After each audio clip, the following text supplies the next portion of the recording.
Good evening, ladies and gentlemen of PLR. Welcome to what is now the second round of Season 2 of the World Tour Challenge, as we are located here at Nurburgring, not the Nordschleife version for once. This is the normal Nurburgring GP layout. As we do see, we go straight on to qualifying already, and we do have livery sync today, as I found out what the issue was last time in terms of syncing livery. So hopefully everyone who has the livery synced before the deadline, which was about 6:30 when I synced it. Hopefully everyone's did go through. There might be a few that might be carbon or something like that if they didn't do it themselves, but that is basically what the inevitable thing of sim racing liveries are at the moment in ACC. You always get at least one or two outstanders who always are in a carbon livery. That is always something we do see, and the reason I know it because I was watching Zonabovic's stream earlier, and he was in the nice looking new Mercedes purple that we will try to find later during their qualifying session. But we do see again, it's that 36-minute qualifying session, half dedicated to AMs, half dedicated to pros and silver.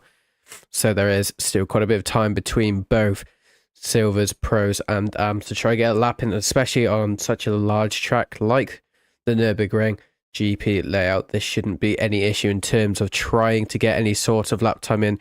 We do see one of the more bigger grids here tonight, bigger than I think the first round opener, of 39 cars here tonight, so that it does make it quite a bit more interesting for us on comms. We do see it is mixed again. There seems to be quite a bit more arms than we did see last week as well. There could be more arms now than pros and silvers, which does tell us that there is some sort of change happening, and it does mean there's some more diverse pace difference here. There is obviously the new season as well. I'm not too sure on what it is. Greg Ellis, I believe, posted it, or one of the other admins, in the announcement section of the GT3 Rookies season on SimGrid.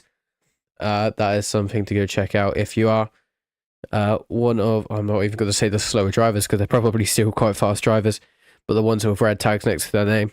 And that's another dedicated championship for the rookies.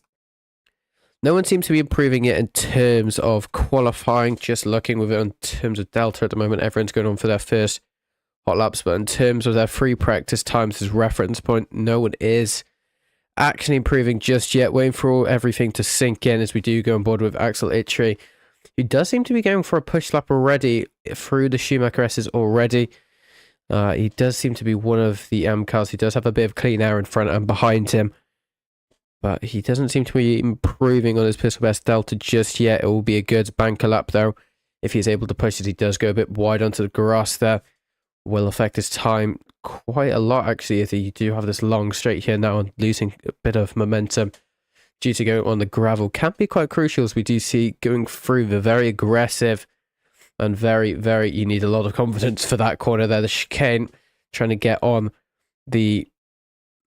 So can I hear you say my surname for fun? What car number are you? Or just say it in chat, because you know what? I get bullied for just dyslexia, it seems, yeah. But yeah, we'll do it. Why not? You'll probably hear it quite a few times if you are actually in this race here today. But we do see, in terms of the leader at the moment, it does seem to be Robert Jennings once again. Last time was able to take the AMP win and AMP pole position in qualifying, but does seem to already have about a 3.5 second gap between P1 and P2, which is actually quite significant. We do see P1 is improving with 5/10 name so far. Robert Jennings losing a tiny bit going through the hairpin before the Schumacher S's, but we do also see Itri is improving at quite a significant rate as well. But if we do see Robert Jennings being able to keep this lap valid, he won't be able to catch up enough Itri just yet. There's about 7/10 gap if he's able to keep this lap valid. Going further down there as well, we do see Colombo in the 26 Ferrari 296 in the E3 Racing livery, going through now with a 90-degree left-hander before going on to quite the major straight. We do see he might have a tiny bit of traffic there. I'm not sure who that, I think that is a Rev Rock behind him. No, I'm not sure who that might be actually. That seems to be... There's only 3 BMWs in the server and none of them are that car. So I'm not sure what's happening there. Actually, there's a lot more BMWs actually. I think it's Halivac. That is going to be Halivac behind him.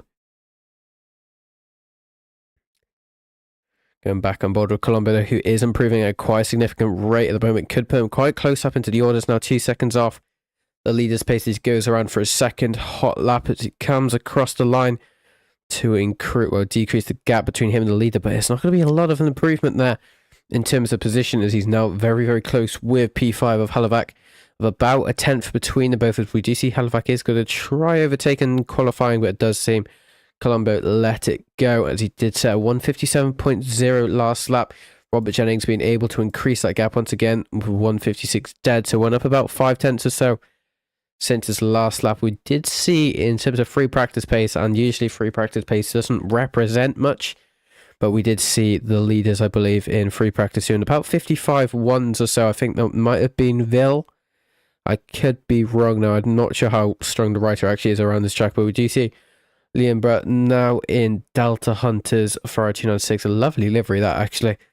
It's our first time actually being able to witness it on the live stream due to the sync error from last time. It's able to keep it quite clean so far, just fluctuating barely between the green and the red Delta. But he's not going to be able to keep it like this for the entire lap. He does go red Delta now. Unfortunately, he is on the positive Delta side. He's able to gain it back going into sector 2 and 3 is where we'll have to find out for the rest of it. We do go further up as well. We do see Max RS in the BMW M4 GT3 510 up on his personal best lap time, but still two and a half-ish seconds off the leader. So there is quite a big difference in terms of pace here for the Amstel. It's probably a track that not a lot of people are very confident along, but it is quite an easy track when you think about it. Obviously, people are to have personal preference of tracks, so that is all down to, again, personal preferences as well. We do see Max RS going on the back straight now, about 3.5 tenths to his name. We do see Fratila as well going across the line as he gains a lot of time on the exit of the final corner there. He's able to go across the line to be able to just decrease that gap a tiny bit between him and the leader with a 157.4 now, with 1.3 seconds roughly off him and the leader's time. So it is still quite a lot of time to have to try and gain back there for him, but there's still plenty of time to try and do what we go on board with now. Madsen, who is currently I lie about that. It does seem now Jeffrey Witter is going to be the most improving driver on track at the moment, but there is actually a few others as well who are improving at quite significant rates. Not sure if they're valid though, so we keep on board with Jeffrey Witter in the AF course Ferrari 296. He's able to keep it valid. That is just a question we're going to have to ask him when he's able to finish this lap. He does go into the back straight now, still improving. It's very, very fractional how much he is actually improving down the back straight. Now he is just measly 1/10 going into the chicane. If he can gain any going through the chicane, takes a lot of the sausage curb going on to the exit there. Does gain quite a bit of time now, about 2 or so tenths going into the final corner. Can he take any sort of exit speed? Yes, he can. Goes across to the start finish straight with 6 tenths up on his personal best lap time as he goes up into P6 there with a 156.8. Currently all the way up to P7 are in the 56s so far. So that is quite a few cars in the 56s. Hopefully there's going to be more in the future. Back on board with Ryan Madsen, 1.5 tenths up in his personal best lap time, as we also do see now actually Robert Jennings going into the 55s with his Bentley in the 99, currently now 5.5 tenths more or less to Itri in P2 in that Ferrari 296. Good day to you, Phantom, as well. Good to see you in chat. I did see you in oh my god, my Dean's chat. There we go. My head's going. Dean's chat earlier. Hope you are well. Hutton's Buttons, but probably one of my favourite names to say. Currently in P13, looking to improve though, going through the final corner, about 1.1 seconds up in his personal best lap time. Taking quite a bit of exit curb there. He does go on the gravel a bit and loses a lot of time, about 1.5 tenths, but still improves majorly there in terms of position, going up into P7 with 156.9. He does seem to go on for another committed hot lap as well. We do see once again the leader of Robert Jennings going on to the back, well, not the back straight just yet, going through the Schumacher S's, is improving once again about 2/10 on their personal best lap time. We do see Hudson Buttons and James Terry also improving on their personal best lap times, but it does seem I did just give the commentators curse apparently there to James Terry, who does lose quite a bit of time going through Sector 1 now, unfortunately, but doesn't seem anyone else is actually being able to improve just yet. We do see that Robert Jennings is fluctuating between in the green and red delta at the moment. If he's able to try and keep it green, we're not too sure just yet. 24 minutes left of qualifying to go. He is going to be able to keep it green. I'm not sure how much improvement he is going to be able to make if he can try and get a good exit speed going through the final corner, which he doesn't seem to do. He does lose about half a tenth there going past the final corner. He does get to improve his time very fractionally there with a 155.740. Well, then by Itri with a 156.3, and Leonborough currently in number 3 position, also known as bronze, with a 156.4. So there is quite a big gap between the top 3 so far, which is probably going to correlate with the race as well. Hopefully not. There is quite a few cars, as I was mentioning earlier, 39 cars who are barely on the border of the 40 car mark there, but unfortunately that wasn't going to be able to be reached here today. Dino currently in the BMW M4, as we did see earlier.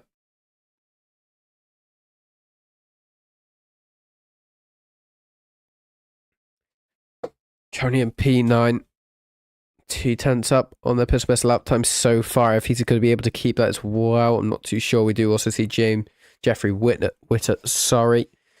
going through on to, I believe, the start finish, the back straight even, sorry. Does seem to be 2.5 tenths on his personal best lap time, which is going to be the most improving car on track as we speak. Going through the final corner, can he maintain that? Yes, he can. Again, quite a bit of time though, going through the chicane, which is going to add to him quite significantly. Hopefully he doesn't get too desperate going through the final corner and greedy, but it doesn't seem he does. He only loses about 4 hundredths of a second going through the final corner, but there is still place himself into P5 at the moment with a 156.550, which is going to be at the moment the most improved driver in terms of positions.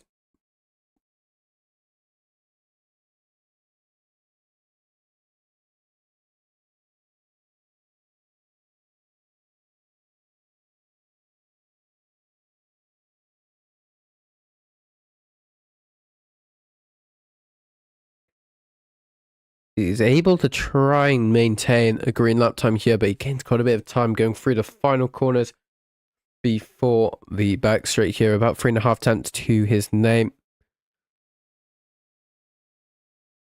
We will start seeing the AMs, well, not the AMs, well, yeah, the AMs going into pit soon, and we see the Silvers and Pros probably starting to line up quite soon. We don't have that much time until they're supposed to be coming out for their qualification.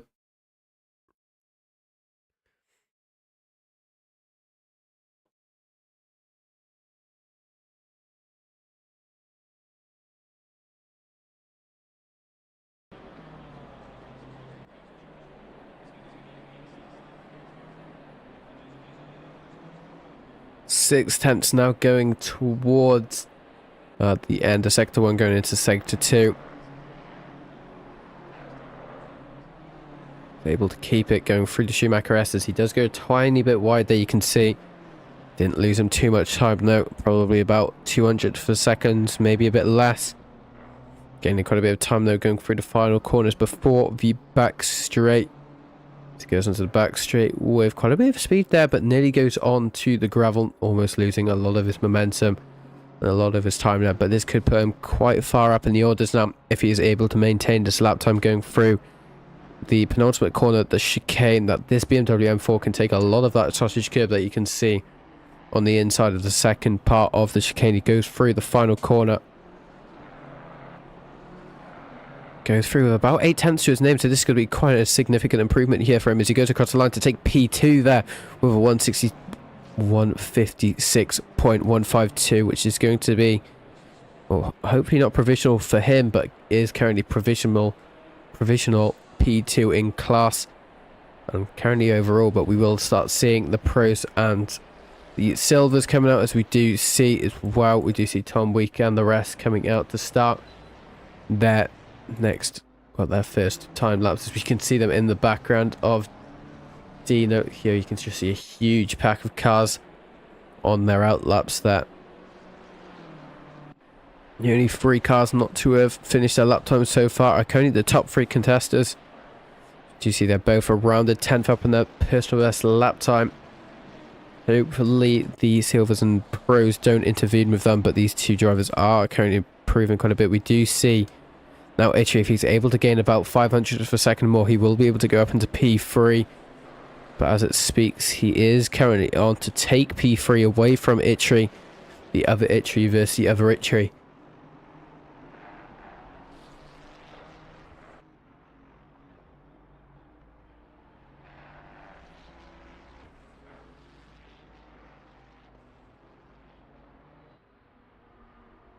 Fortunately, losing a lot of that lap time going through into the back straight as well, as we do see Enrico Itchy going up to P2 there, taken away from Halovac with a 156.052, as we also do see there could be a bit of retaliation though from Halovac as well as Axel Itchy. Axel going through the final corner now to go across the start finish straight to try and potentially take P3 here, unless we see Halovac. No, we don't see him get close enough just yet to try and take P3 away from Halovac, but we do see though Dino might be able to take back and regain second place, and there's actually going to be quite a close gap there between P1 and P2. P1 being Robert Jennings and then Halovac in P2, as there's about a 900th of a second difference between them both. As we go on to the pros and the silver shirt board with Daniel Montero currently in, well, he doesn't actually say a lap, the same with anyone else, so I can't really determine who's who at the moment. Huge traffic jam starting to form, as we do usually see.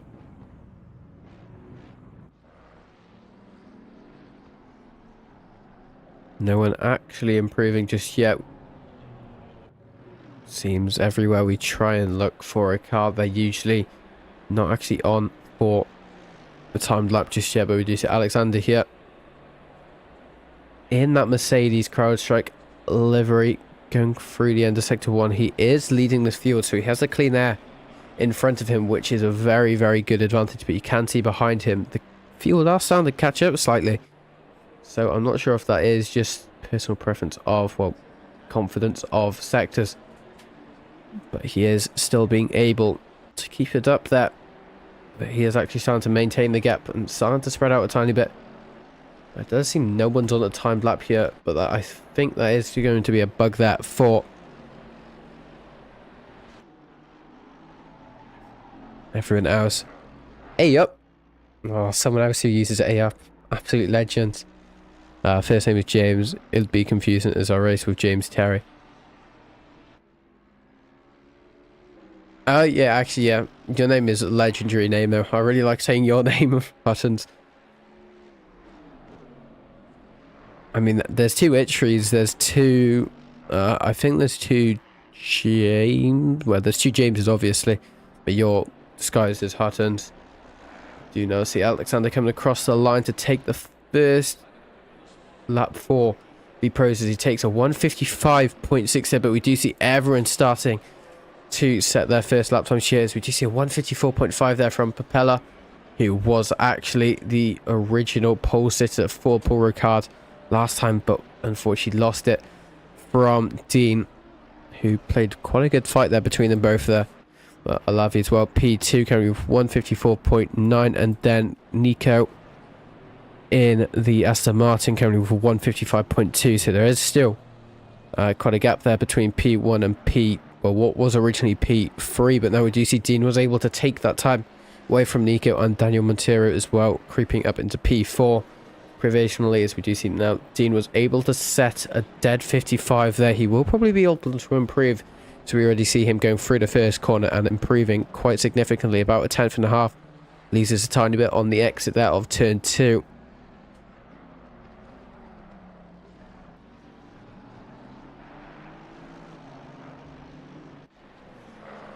does seem to be able to maintain that 10th. He's not able to go past the 10th, though. It seems he's allergic to improving at the moment, but I'm not sure if that's going to stay for the entire time. We do see Alavi as well trying to decrease the gap between the Lamborghini Propeller and Alavi.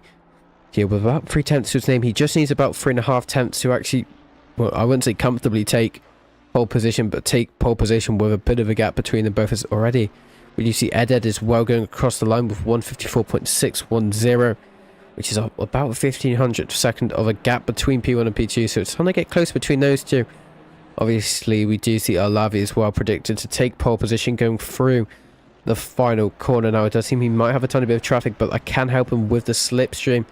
It goes across to take pole position with a 154.320, extending that gap between P1 and P2 by just over 2 3/4 of a tenth. So it's actually started a big gap between them both now, but we do see he's actually improving once again, but we do see Propeller is also improving. Seems everyone is actually improving so far. Going further down though, we do see Marco Devkick.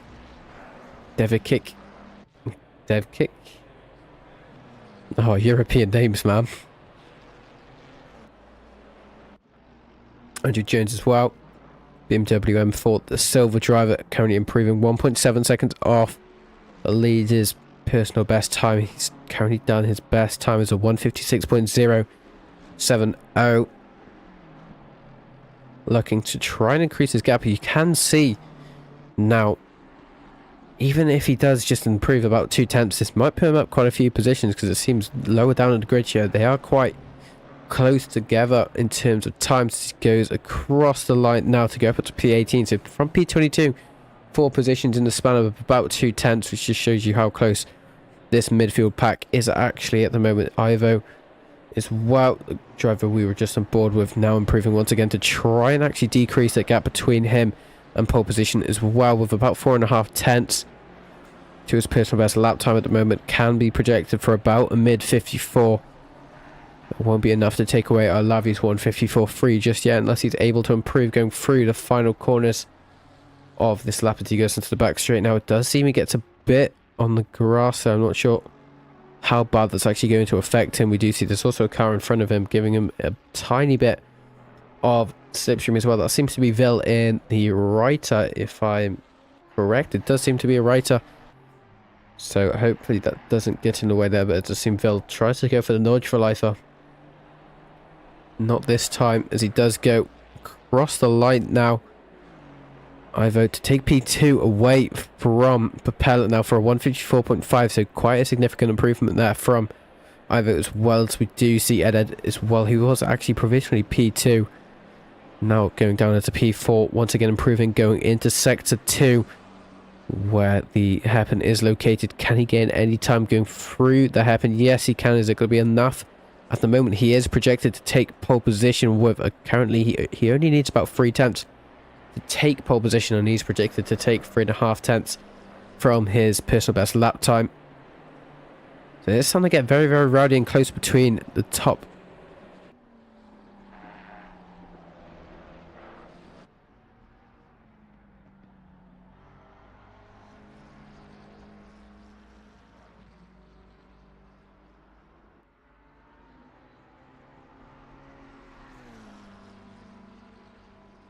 Does seem though he's still being able to maintain about 3 tenths, as we do see Vink was able to take pole provisionally for the time being, but it's not going to be enough to hold it away from Ed. He goes around the final corner. If he's able to gain this lap time, he does seem to gain quite a bit more on his personal best lap time, going through the start finish straight now to take P1 of a 154.205, which is exactly about a tenth and 500 or 5,000th of a second of Vink there, which is quite a comfortable lead, but it might be, well, it's still 10 minutes, so decreasing will happen, as we don't see anyone in the top 6 so far who is improving, but we do see Sremovic currently improving. He does seem to have a bit of a bad luck scheme though at the moment, as he does seem there is a Ferrari 296 in front of him, which will probably abandon his lap quite quickly unless he's still being able to maintain his time, which he is, and he lost about 3 tenths because of the car ahead of him, but he's got to try and maintain and fix as much of this lap time as he can going through the final corner. Does lose quite a bit of lap time there, but will be able to improve him at least a position as he goes up into P6 there with a 154.6. I'm sure he's probably not too happy with that, because he was gaining quite a bit more. Greg Ellis in the PLR esports car now going through the final chicane going into sector 3. Best lap time so far was a 155.3, looking to gain quite a bit of time on that now. He can be predicted for about 154.8 if he's able to maintain this sixth sense that he has. But in fact, he goes off to take P8 there with a 154.7 to gain quite a bit of time there since his final valid lap that he might have been able to do. He is improving once again going through the first corner. I'm not sure if that's an anomaly. It did seem he lost quite a bit of time on the exit there, so he might have just broke a bit late there, but he does seem still to be improving on his personal best lap time, as well as we do see a few drivers further down as well, like Nico currently in P16 in the Brotherhood Racing livery. Going through the final corner with about 8 tenths to his name, so he will be able to actually increase or decrease that gap quite significantly as he goes across the line now to take P4 there away from Ivo with 154.537. So there's still quite a small gap there between P4 and 5, but we do see the leader and it's still in the pits. Not sure if he's got to be doing any more laps just yet, but he might have to, as we do see Vink now in the Aston Martin V8 looking to improve going through the first few corners of sector 1. Roughly fluctuating between a 10th. Now he might be able to take pole position away from Edwards if he's able to maintain it. It does seem he lost a lot of his time though on the exit of turn 6, I believe.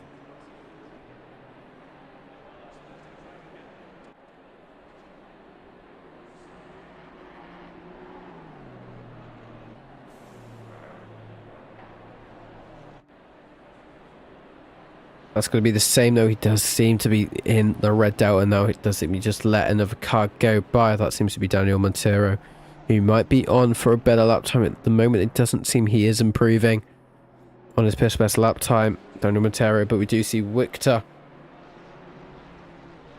P14 currently about 2 tenths up on his personal best lap time. If it's going to be enough though,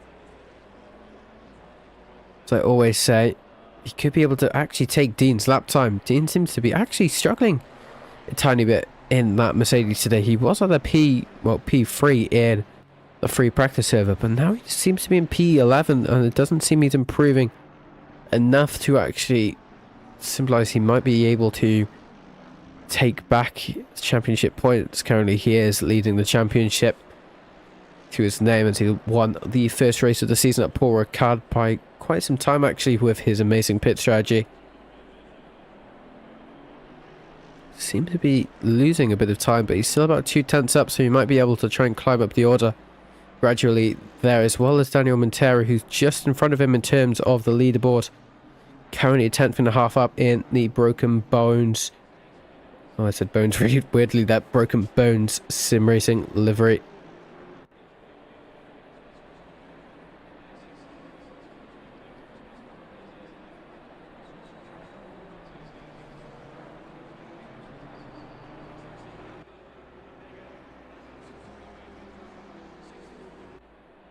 Is still able to actually increase a bit of time. Does seem the gap between Dean and Daniel Montero at the moment seems to be about a 10th and 1500 of a second, which at the moment is still quite close, and Dean is, well, subject to actually go quite quick here for this next lap. It does seem he goes onto the grass there. Unfortunately for him, he might lose a tiny bit of time, but it doesn't seem he actually lost much as he goes across the start finish straight now, going across the line with a 154.3, redeeming himself, going up into P4. So it's going down as well. Daniel Montero going through the final chicane. 3 tenths to his name as well, going through the final corner. Does seem to get a tiny bit of an oversteer moment, but does seem he was able to save it. He goes across the line to decrease his position as he does seem to go up into P9 with that 154.622. Barely inside the top 10 though with him, but we do see Marco in the AF course at 402.960. We have seen quite a few times during this qualifying session, about 2:10 up on his personal best lap time. Won't be able to improve that many places. In fact, he won't be able to improve any places if he just stays with 2 tenths gained. Have the Blekik as well. That's not Blekik, sorry. That is going to be Victor going across the line. Does seem Tom Week in front of him. Does go up and take Greg Ellis's position. Going up into P11.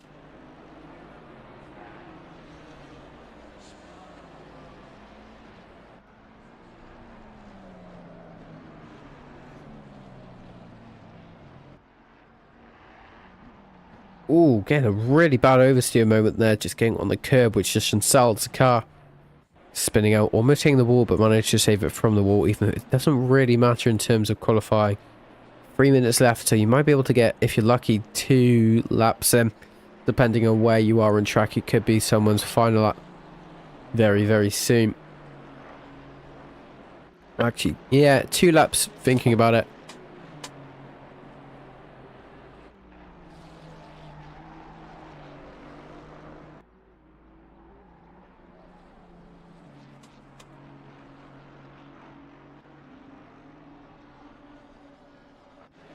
Alexander Kukovic currently looking to improve his current place at P14. 3 times up on his personal best lap time. At the moment, it won't be enough to gain too many positions. You might be able to measly claim 1, going up to the unlucky number of P13. But we do see P13 is also improving in the 16 Ferrari 296.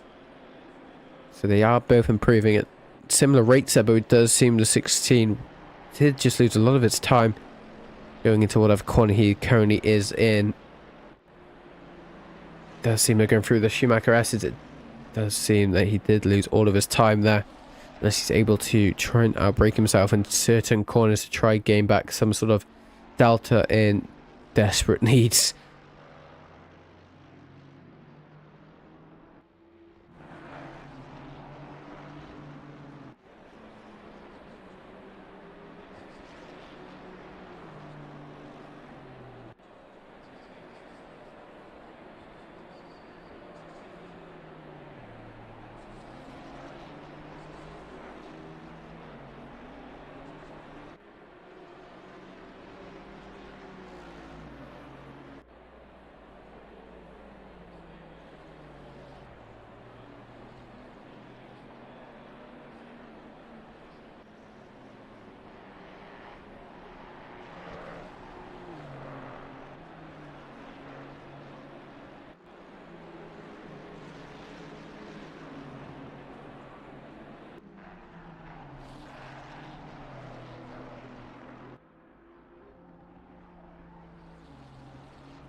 No one seems to be improving too much apart from Eric currently. Going through the back straight, he is still about 5 tenths up on his personal best lap time. Could actually be able to go up into P11 here if he tries quite hard going through the final 2 corners. You see Greg Ellis behind him as well. It's letting him go, going into the final corner. Does lose a tiny bit of time. Can he get anything on the exit? No, he cannot. Goes across the line now to take P13 with 154.9, losing about 2 tenths unfortunately for him. Going into the final 2 corners.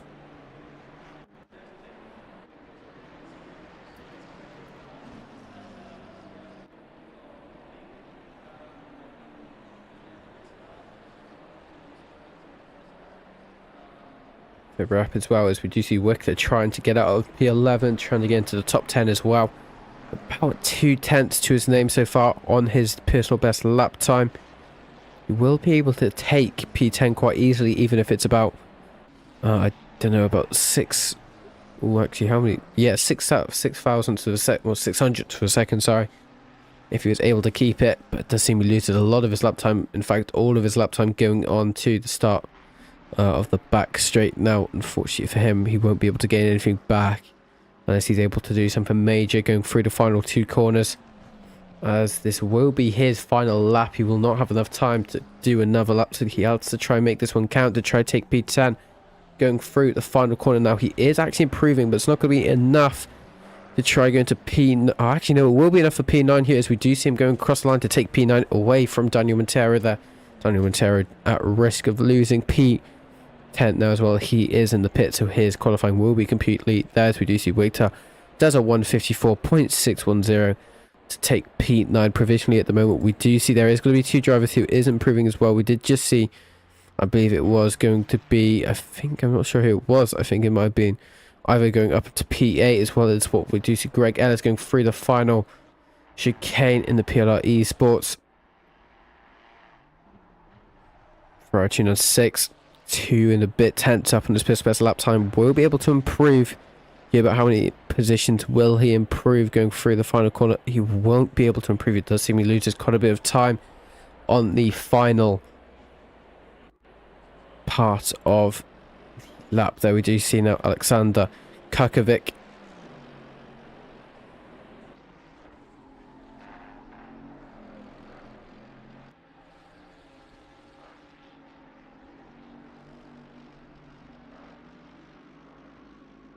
being able to currently have 2 tenths to his personal best lap time. This will be enough to take potentially P13 away from Eric if he's able to materialize this lap time. 36-degree track, we'll mention more about that later, but currently that is quite a hot track.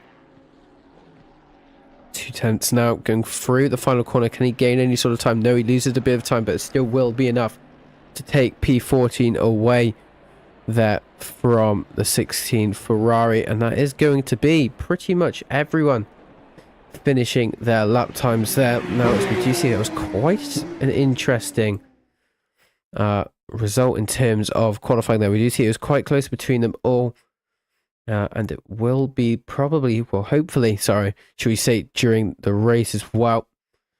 So we will quickly get ready for what I usually do. Quite a big grid here tonight, so I might need to be quite quick with doing it.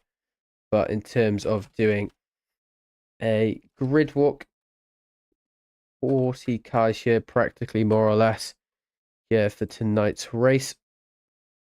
Not sure how many cars we will be able to get through, but I will try to do this quickly.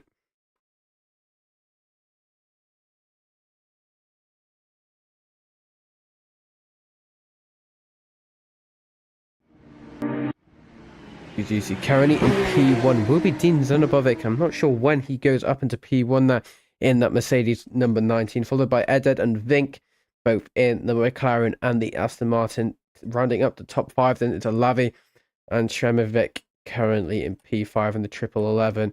McLaren, then Blekic, Nico and Zorkic in, well, primarily the Ferraris, but it does seem a few of them will be in different manufacturers as well. Going further down there, we do see that's going to be Propeller, who is down to P9 at the moment. Usually would be further up in terms of what was at the Paul Ricard we were expecting. Victor as well in P10, running up the P10, going into the top 20 now. Daniel Montero in the Honda, followed by Greg Ellis in the PLR Esports, Ferrari 296. Then Eric Miguero in the AMR V8. Then Kukovic in the Mercedes 23.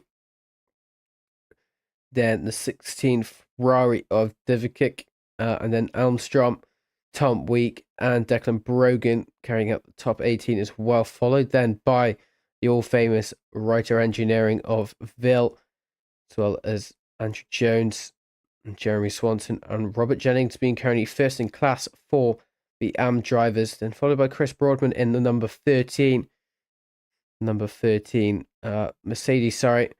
Then we do see, as I have to skip it through, as we do see Dabrowski in the Aston Martin V8 is followed is by the first of Itries of the number 3 of Enrico Itri, then followed by Axel Itri in the number 20 Ferrari, then Jeffrey Witter in the Ferrari 296 as well. Then following out most of the Ferraris, Liam Brutt currently in P30, matching his race number of the 30 Ferrari 296, going further down.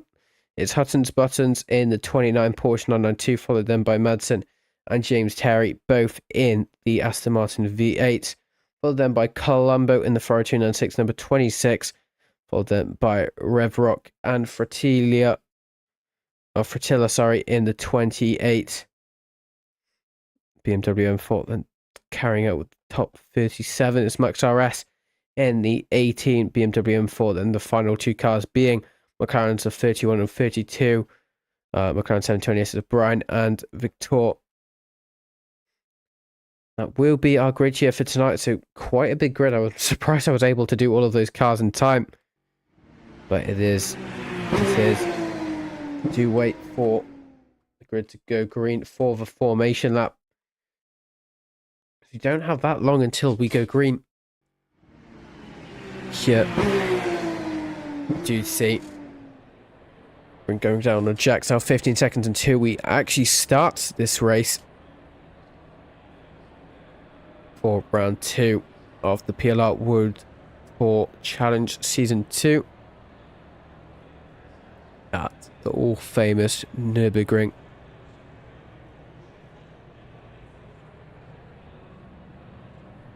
You see now Dean Zanabovic is the first drive to go. Being in P1, he will be leading the formation lap.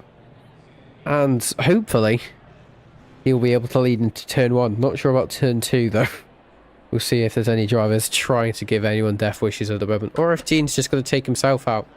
He might be capable of doing that. I'm not sure. Probably.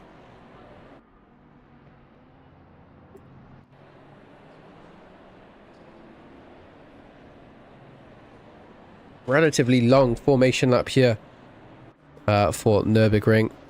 Practically going to be around 3 to 4 minutes before we go green here.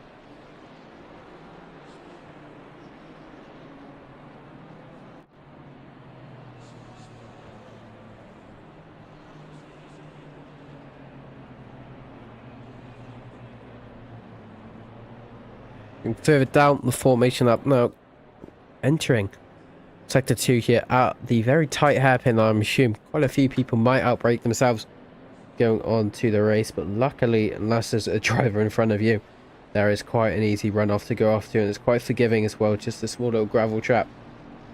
But you will lose quite a bit of time and quite dirty tyres as well, which will lose your grip for at least the first few laps. The grip will start coming back. But what we do see here tonight as well is how actual hot this track is here tonight. 45 degrees. I was speaking with Greg Ellis earlier before the race about pit stop infill. It is going to be mandatory. I think it's mandatory fuel, and then it's not mandatory tyres here tonight. But because it's such a hot track,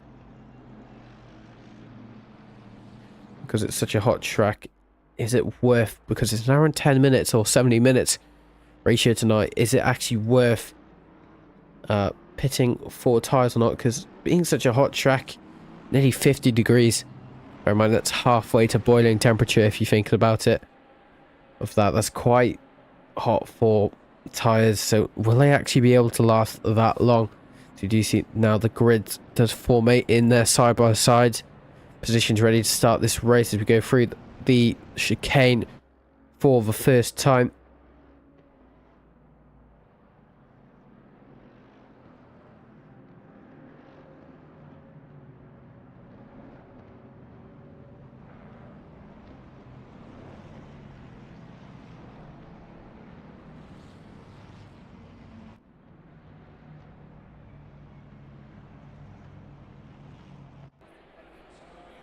As we are about to go green for round 2 of the World Tour Challenge Series here at Pro League Racing.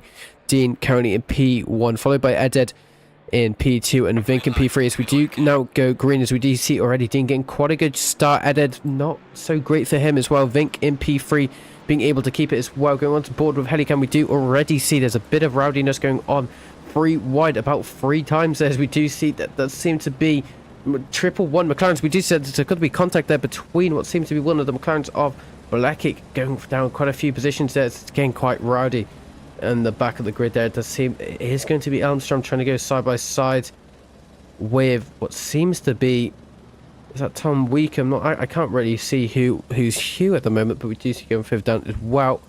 He is actually putting a bit of pressure on Tom Week there. Chris Broadman in the Acadis ASP Racing Team Mercedes. He tries to go side by side with now, which is going to be, well, I think it's Declan. No, that's going to be Dobrowski, sorry. He goes side by side going into turn 6. He does have the inside line, which is going to be quite major there for him, but it isn't going to work for him just yet as he stays side by side with him going into the hairpin. The hairpin is going to be a crucial place to get that inside line. He is going to have to back off a tiny bit, but does brake later, has the better angle going into the hairpin, and he doesn't get the move done just yet. It does seem Dobrowski was able to hold it around the outside going through the Schumacher S's here, which is crucial to try and get the racing line, otherwise you're going to lose so much time. As we can actually see as well, Fox behind him gaining a lot of time, as we do see now Chris Broadman actually going on the grass a tiny bit. As we do go free wide, there's going to be contact there between them both. That's almost Chris Broadman losing the back of his Mercedes there, but has to withdraw from the battle. As we do see Dobrowski continues in his original position of P23, and there we see now Anthony Fox once again under pressure, as he was being able to get past Chris Broadman quite sneakily there, but it does seem Anthony Fox is going to be under pressure to regain his position there from, well, Chris Broadman. This is not going to work just yet. We do go on to the back straight, the start finish straight, sorry, as it doesn't seem it's going to be any sort of move done just yet from him. He is all over the rear of him, so hopefully when it comes to him and the slipstream, he will be able to try and position himself into a good place going into turn 1, because turn 1 is such a crucial place to try and get the inside line for, with having such a sharp angled corner.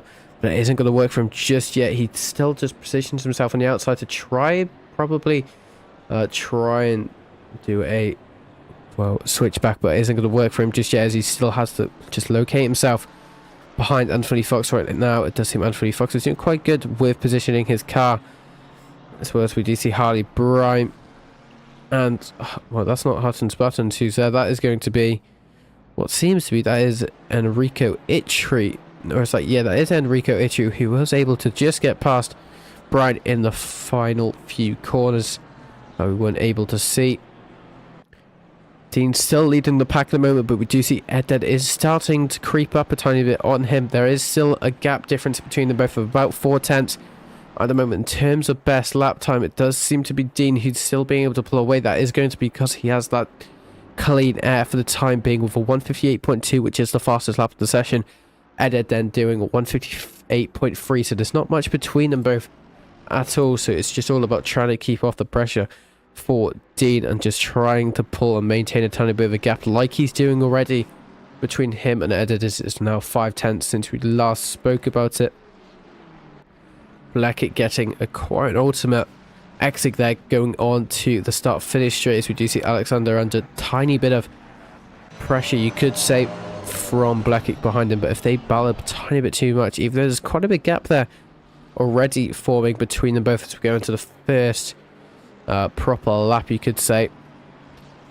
Blackett losing a bit of time there from Alexander's Mercedes. I'm not sure who's going to be running the lower wing now. I'm going to probably assume it's going to be that Mercedes, because he was pulling away a bit more. As we do see, it's going to be a dive there from Propeller to go side by side with Vil in the right. He does get the inside line going into turn 1. It's not going to work just yet. Going into turn 2, Vil maintains the lead of the battle, but there's going to be a tiny bit of a switchback. No, there is not. He's not going to be able to formulate here, but he does have the inside line now, positioning himself going into turn 3. He does brake later, which does keep him into the lead of this battle. Now Propeller going up to P14, Vil going down into P15. Vil under more pressure from behind from the next gen Lambo of what is going to be Declan Brogan, who brakes quite a bit later. They're going into turn 4 and 5.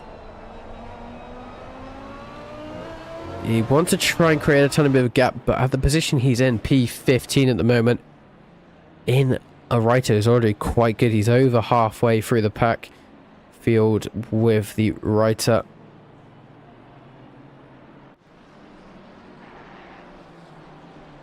He's starting to maintain a bit of a gap now, but we do see now Ashremovic currently in the 111 McLaren, trying to put a tiny bit of pressure there on Olavi. 4 position at the moment. It isn't going to work for him just yet.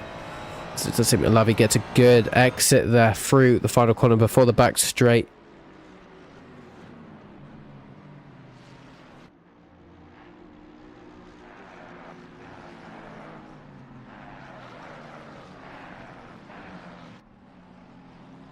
Into a tiny bit of time there. 111 McLaren going on to the start finish straight, but it's not going to be enough for the slipstream to actually take place, as we do see Daniel Montero losing the position nearly. So we do see that's actually going to be Eric in the gravel trap. Now we do see this is going to be a very vulnerable moment here for Eric, losing 2-3 positions there just because of that little mistake overrunning with a bit of understeer going into the final corner. As now he's going to try and have to battle with Propeller in the 12 Lamborghini to try get and regain his position of P13, which we did just see him lose due to momentum. But do you see now what seems to be Marco trying to regain his position from Daniel Montero? He was just able to regain it going through the final corner, but at the moment it does seem Daniel Montero is being able to pull away a tiny bit, but it's not going to be enough for Marco to actually start trying to think of going for a move. But what we do see is Eric once again trying to battle with Propeller for position. It does seem going through turn 4 and 5, it's not going to be enough just yet for him to keep it, and he loses a lot of time there going through the outside line trying to battle with Propeller, which does lead now Propeller to be able to create quite a big gap there between him and Eric. Further down as well, we do see what seems to be James Terry looking at the inside there of the hairpin on a fellow Aston Martin of Madsen. He does have the inside line through the hairpin, which is the better better advantage for trying to get past, but it doesn't seem to work for him just yet. He is just looking for any sort of move he can to try to get past as quickly as he can for P30, with now an hour and 2 minutes left of this race. He does position his car to look like he was going to try to go for a tiny bit of a dive bomb, but he does seem to do the more responsible and sensible option of just waiting for a perfect opportunity to go past. You could just stay behind, but the issue of staying behind of a car like this, you can see already, because then battling, they have lost the package. There seems to be a bit of contact between both of them. Is that going to be? No, he manages to keep the car there, Madsen, as they go side by side going into the chicane now. It does seem now James Terry is able to go up into P30 and Madsen into P31. Armstrong as well going side by side with the writer of Ville. He does have the inside line for the PLR Academy Aston Martin as he goes up into position, but I don't think Ville is going to let that position go so easily, so he might try to retaliate going into the next coming sectors as well. As we do see Robert Jennings currently the lead. No, he's not the leading he does seem to have lost the position to Halaback, who is now the leading as we do see there's a slow car. I'm not sure who that is, but it does seem it has been resolved there. Now the battle for last is Nico, who had a bit of an incident earlier, and Andrew Jones as well, but it seems Nico did serve as pit stop, which could be quite a good idea actually. Since the start of this race, he does form quite a nice switchback. It's not going to work for him just yet though. Not enough speed on Andrew Jones's BMW. Looks for the outside, goes for a bit of a juke move, but there's going to be contact between both of them, and that is going to be some very unfortunate contact between them both, as it does seem Nico is going to wait for Andrew. Is he going to? That is good sportsmanship if he does wait, but he is going to lose quite a bit of time because of waiting. But he is going to give the position back to Andrew, and that is very, very, very, very good sportsmanship there from Nico. Hats off to him. Not many people would do that. Tom Weeks now going for the inside line of the corner before the start finish straight. This is going to be crucial to try and get that momentum, as we do see Jeremy Swanson under pressure from Tom Week. Both of them going into the chicane kind of blind now, as it does seem they're not going to have the greatest of line through, but it does seem Tom Week backs out almost and tries again at a later time, because going through the chicane side by side never goes down well. We know that for a fact. We've seen it a few times. Do you see as well Ville potentially going to lose his position? No, he is retaliating to try get past Armstrong again for position. He does have or it seems the worst speed in overspeed, but now because of this it's going to be free wide almost going into the first corner, as he has lost quite a bit of time to Robert Jennings. So this is going to be quite a battle between these three, as we do see now Armstrong losing the position to Vil under quite a good place here. Now he just needs to try and run away, as Armstrong's now having to try and do all of the defending from Robert Jennings, and I believe that is Jeremy Swanson and Tom Week as well. So Vil doing that, and now we do see Armstrong's on the puller gap as well. It's going to create Robert Jennings under quite a bit of pressure for the rest of this race, it seems. Going further up as well, it doesn't Blackick just trying to do a switchback going through the chicane. It's not going to work for him. No, Kukovic staying up into P8 at the moment, but is he going to be able to keep that position? Because it seems Blackick in at this moment in time does have the better last lap. It seems, no, he doesn't actually. Seems it just seems to have updated. Alexander with his last lap of 155.722, and then Blackick of 155.9. So there's about 2/10 difference between those two lap times in favour of Alexander. But is it going to be the same for the entirety of the race at the moment? Can't tell. Does seem though Alexander's able to create a tiny bit of a gap with himself now, which is going to be quite good for him in terms of going on to start finish straight with the slipstream. But it does seem he makes a tiny bit of an issue there. So what happened there? Going through into start finish straight, it does seem Alexander was trying to create the inside line to be his, but it does seem Blackie is trying to force the inside line there. So it does seem he gets the inside line. So go with a switch back there from Alexander. Yes, sir, as he's going to drive past like it was nothing going into turn 2. Now Alexander still in the lead of this little battle that is happening between these two drivers. Because of this, they have lost quite a bit of time though to the leaders. We do see the leaders have actually created about a 5-second gap to P4. P4 being in no man's land at the moment. Actually, he's not really in no man's land. He is under a bit of pressure in this pack. You can see at the top right of your screen on the track map, it does seem Blackick makes a tiny bit of mistake there, which has caused that gap to increase significantly between them both, which is going to be Alexander probably sighing for relief there, as he doesn't have to work as hard to keep his position of P8. Do you see though Elmstrom and what seems to be Dabrowski for position, both going side by side? It is going to be Dabrowski going for the inside line going into turn 4 and then turn 5 as well. They're still side by side with it, but it seems Elmstrom still in favour in terms of top end speed here. But because of this small mini belt, they were having this big train behind them. Like you can see is Daniel Montero, Chris Broadman, I think that's Enrico, I don't know if that's Axel Itchery, as well as a few others all being a part of this as well. I think it's Jeffrey Witter. So there's quite a few cars being a part of this, but seeing Jeffrey Witter as well was side by side there with what seems to be Liambra in that Delta Hunters, who does have a braking board or a sponsor board, sorry, stuck to his car there. That is the most cursed thing I think I've ever seen in ACC. Well, it's not going to help Aero at all for him, but we do see Brime now going side by side. Well, was going to try to go side by side with what seems to be, is that Fratilia? Or Fratila? I think it is. Yeah, that is going to be Fratila, but it does seem now because of this little battle they were having, this has created Madsen to be all over the rear of that McLaren. The McLaren does go wide going into the final chicane. Does seem, no, Madsen does give up the position again, as we do see there's a yellow flag as we are going to upcome it. I'm not sure where it is. That is going to be Jeffrey Witter off in the grass, as we do see that is going to be an Aston Martin coming into the pits trying to do the same strategy as Nico, with just trying to pit early, and hopefully that does work for them.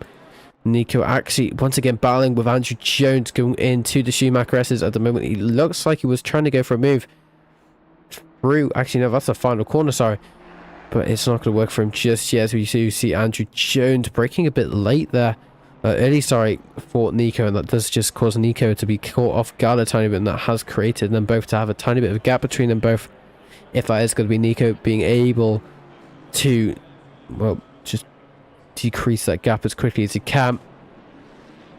I have to see, but it seems going into turn 1 he was able to decrease that gap already quite significantly.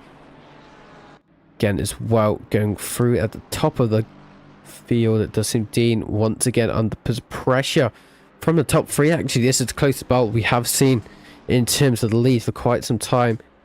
But does seem Dean under a bit of pressure still from Ed. 4 attempts behind as well as Vink. Well, currently 3 attempts behind Ed. So there's still quite a lot of battling in the front of the field, as well as what we see is Sremovic trying to get past Alavi for position. At the moment, it's not going to be working for him just yet, but we do go on to start finish straight. This is where most overtaking opportunities do occur with the slipstream. He's able to hopefully go side by side going into turn 1, as you can see now using the wing as a reference how much slipstream he is actually going to be able to gain going into turn 1. It's not going to be enough to go side by side with him, but he is going to be able to catch up quite a bit that he wouldn't be able to do without the slipstream. It's all over the rear of him going into turn 2. He's still constantly looking to go down the inside, as it does seem Olavi was caught off guard a tiny bit and nearly leaves the door open for Sremovic to actually go by, but he just is able to close it for now. As well as this has happened, it does seem Blackick is well trying to get past Alexander for what is probably the several time. So you see there is a yellow flag. Unfortunately, the new ACC race control does not show flags for me, which is a bit annoying. But that does usually happen, unfortunately.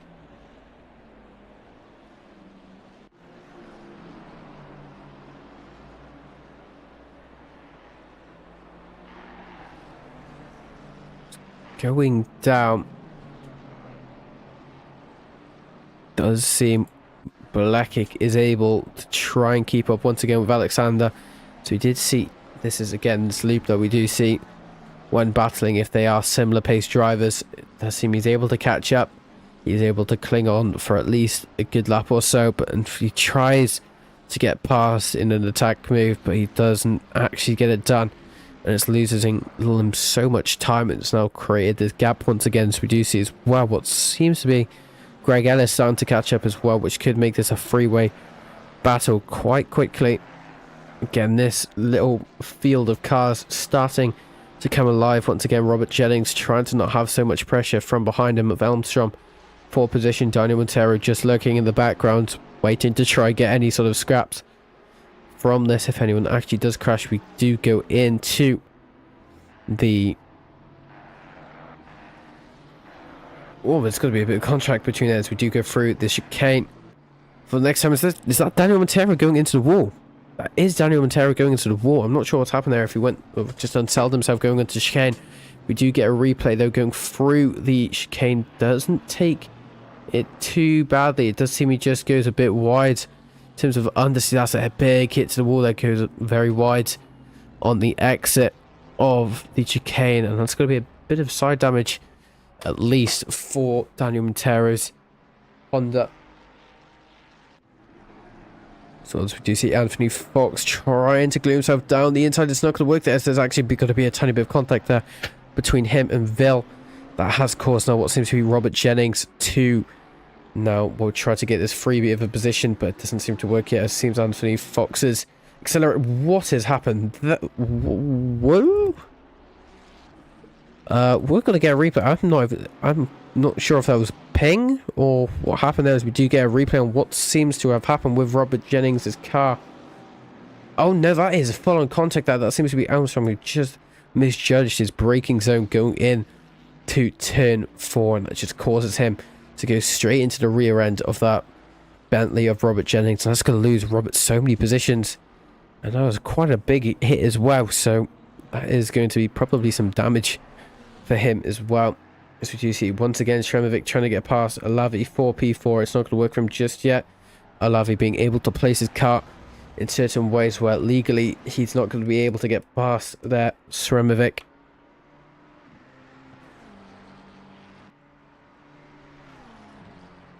Goes for the outside lines there. He does lunge. He does go for the better braking opportunity, but he does seem to go past that on Alavi, and Alavi wasn't able to defend it in any way. It does seem it was a bit of a later braking move from Sremovic, and that we do see there's also a yellow flag further back in terms of the grid. I'm not sure what's happened there. Going up in terms of the leaders, once again a bit of a race update from Dean's perspective. Still in P1, starting to create a gap to Ed behind him, but now Ed's having to be a bit careful of Vink behind him, which is going to cause these three to be careful. As we do see Robert Alavi. I'm not sure what's happened as we try to get a 30-second gap replay. I'm not sure what's going on with him going into what seems to be turn 2. Just almost spun out of being hit. It doesn't seem there's any damage. I'm not sure if he got hit, but he does see... Oh, he actually does have a tiny bit of damage to the right side of his car there. So I'm assuming he might have got hit, maybe pit maneuvered going into turn 1, and that did cause him to go idle for quite a few seconds. He goes down into P12 there from P4 in his original place, which is going to cause now probably Ceremovic, if he's able to catch up with the current of the pack of P1, 2 and 3. In terms of last lap times, we can't really use Ceremovic as a reference just yet, as he has been battling, to be fair, with Alavi, but now we do see, hopefully with the next lap or so, he will be able to show us a reference point, as we do see him coming across the start finish line now. As he does see a 155.9, so he is still not gaining on the top 3, but it's not as severe as what I did think it was. So he is still going to be losing time to the top 3, so it's going to be a bit of a pace difference between the top 3 and the rest of the field. Further down again, we do see Nico starting to make moves, starting to make progress there on the rest of the grid after what we did see was him. I think he got took out at the start of the race, so he decided to do the strategy of going for an early pit stop and trying to go further and further up into the orders, which at the moment does seem to be working for him, as he is overtaking people who haven't done their mandatory pit stop just yet. So he might be onto something here.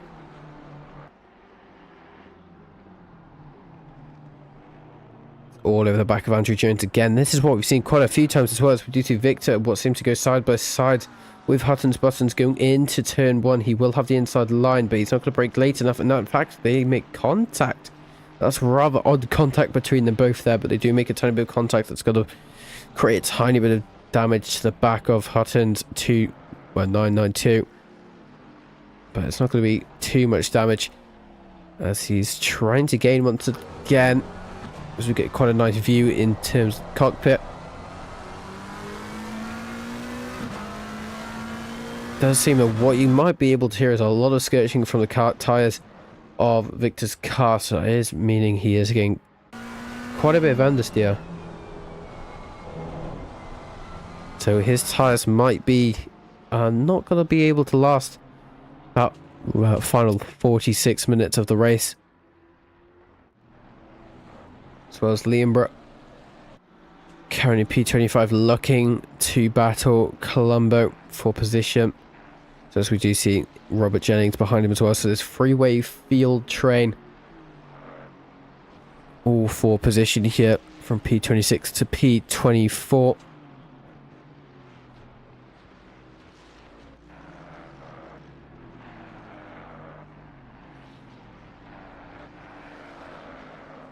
What we do see might be Victor. They got a side by side there, Alexander and Victor for position. They're going to make a tiny bit of contact, but it's going to lose Victor both positions that he did just gain, and that's going to cause Blackick to go up a position, as well as Alexander and Victor to go down 2 positions down into P8 there. Unfortunately there for him. Maybe he can be able to retaliate in the next coming laps or so.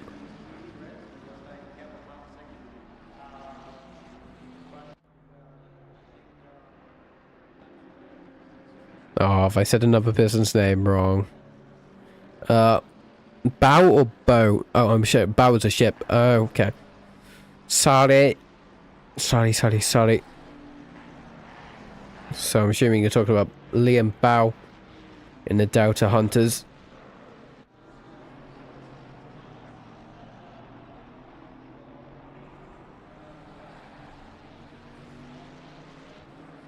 Currently losing a tiny bit of time, unfortunately, to Colombo in front of him.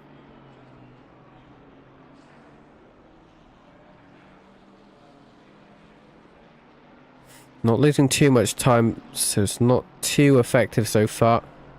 He is starting to lose a tiny bit of time.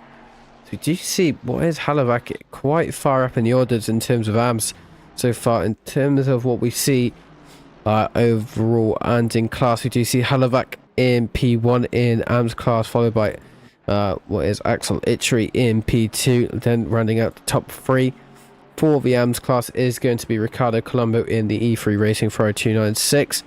In terms of silver, it is going to be Tremkovic in the 111 McLaren 720S Evo, followed then by Ivo in the 5 Ferrari 296. And rounding out the top 3 for the silvers is going to be Eric Maguro in the Amazon Racing Aston Martin V8. Then overall, and in terms of pros, it's going to be Dean Zernabovic, who is under a bit of pressure from Ed behind him, who is currently in P2.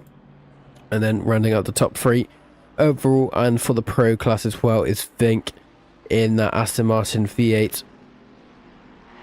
You see now Victor going into the pits, and it does seem there is going to be a fellow Tom Week, I believe that is, as well in the pits. So quite a few people starting to do their pit stop at the halfway stage nearly at this race.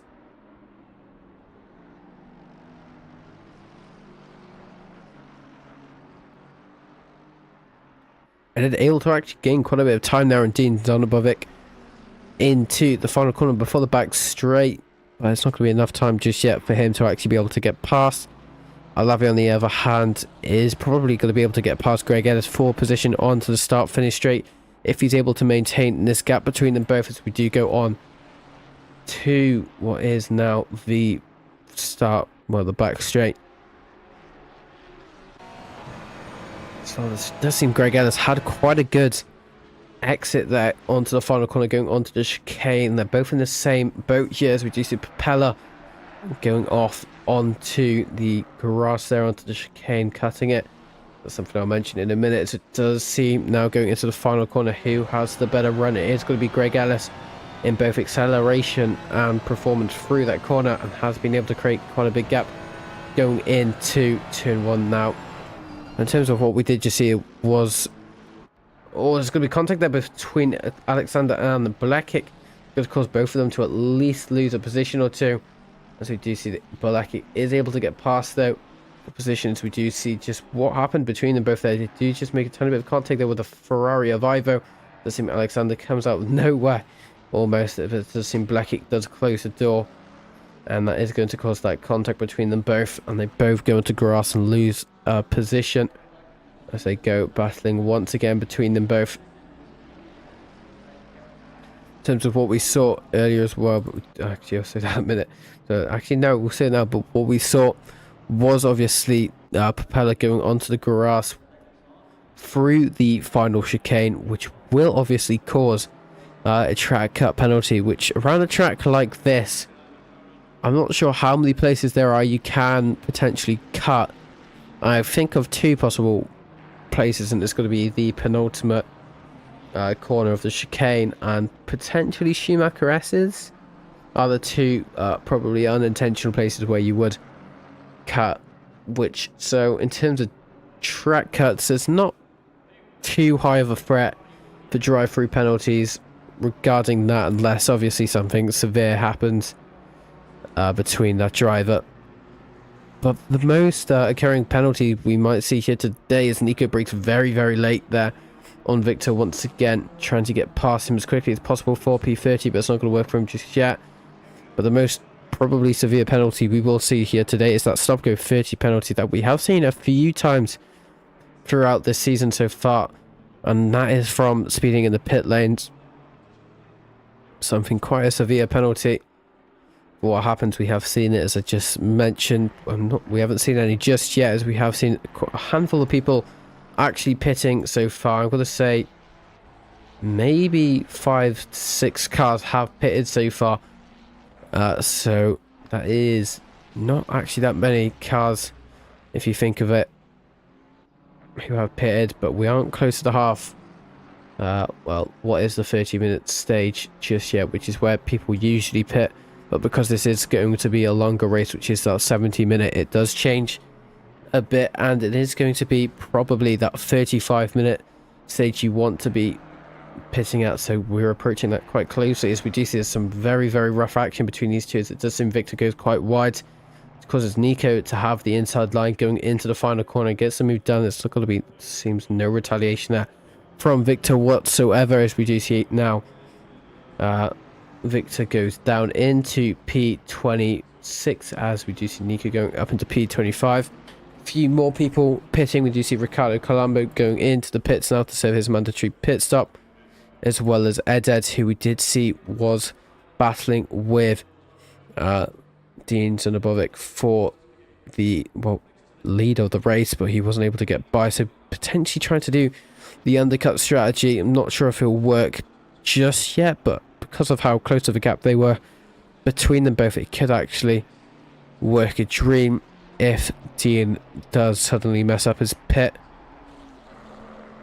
Robert Jennings all over Axel Itchery for position. He wants to try get P2 in the AMS class as quickly as he can. Now 38 minutes of this race remaining. He's not able to actually catch up just yet.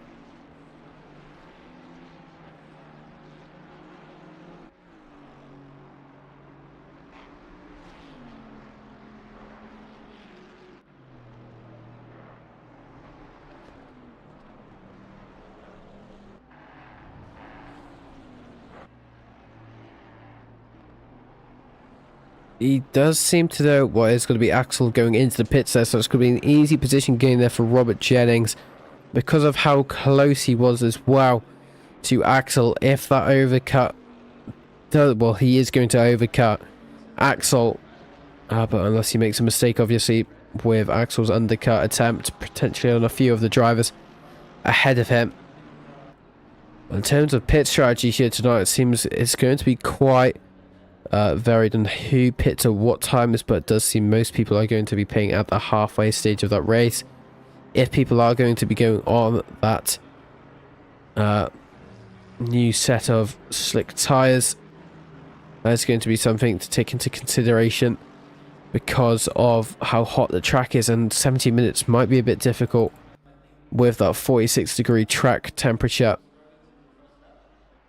I realise, I bet some people might do it, as we are on board now with Dean Zanabovic, who was, well, quite at ease, but we do see Vink behind him just 1.8 seconds, as it doesn't seem to be quite a lot. Well, it does seem ACC Race Control, the software I use, anything within a second comes up in orange, which does stand out to show you that there's a battle about to commence, but 2 seconds, it's still quite a short time between people, and that can be easily gained if there is a sort of mistake to occur from Dean or one of the other drivers who are in quite close proximity of one another.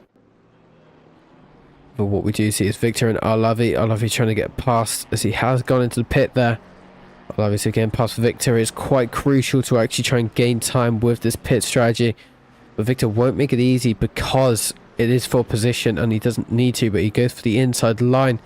Just gets the move done swiftly before the start finish straight as well, as he goes up into P22 then.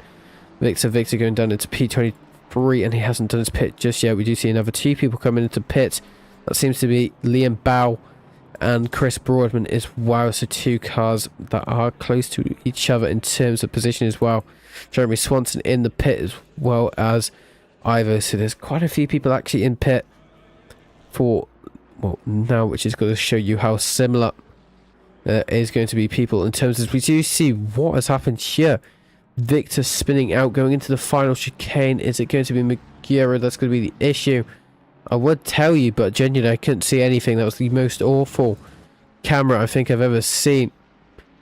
But I believe Magura might have made a tiny bit of contact then with the back of Victor's car, which did cause him to spin around. In terms of retirements, wow, we have seen quite a few retirements from the start of this race. 3 people retiring. It didn't seem like it. It didn't seem we had the worst of starts, actually. But it does seem quite a few people have retired since the start of the race, unfortunately. Jeremy Swanson all over the back of Ivo for position. at the moment. If he's able to keep up with him, this could be quite an interesting battle. These are quite similar drivers in terms of pace. We do see what is going to be Nico, though. I'm not sure where Nico has came from. But in terms of the two drivers we do see on board right now, which is going to be the Lamborghini. Who's that Lamborghini? I'm not too sure, actually, as we check the relative screen. That is going to be Declan Brogan for positions. We did see his last lap was going to be, if I can find it, a 156, I believe. No, it's going to be, well, yeah, but they both went into pit, to be fair, a 253 and a 202. They both have been into the pits, so they are fighting for actual position. Yeah, the top people haven't pitted so far. Dean usually the person who pits last lap, as we did see from Paul Ricard, but Paul Ricard was quite a cool track. I believe it was on the border of single figures. I believe it was probably 11-12 degrees, because it was obviously quite a what was a night, majority of the race was a night race. It went into the morning time, which is quite nice for a sunrise, but we did lose track temperature quite quickly, so it does make the tires, well, beg a bit less because of it being that, well, cooler track. But now with a 47-degree track temperature like we do see here today at Nurburgring, it is going to make stuff a bit more harder to try and, well, do the entire of the race on that one set of tires if you are making a purpose to change tires.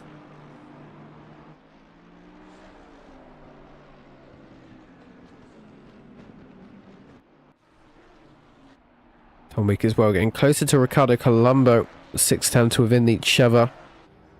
Does seem, though, in terms of pace, we did see as well Tom Week has pitted, but the same with Ricardo Colombo.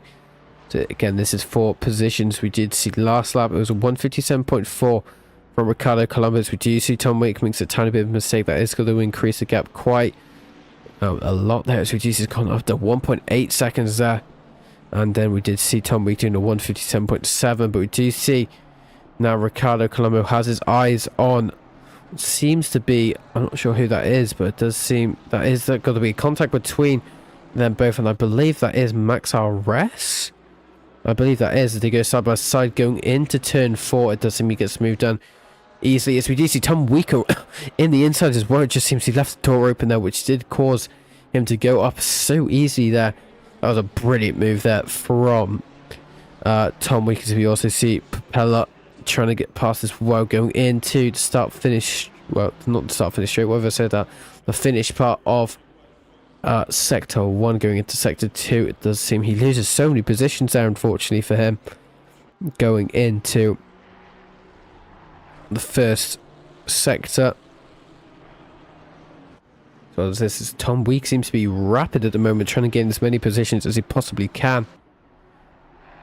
Going into the final corner before the back straight now, he has his eyes on getting past Ricardo Colombo as quickly as he can.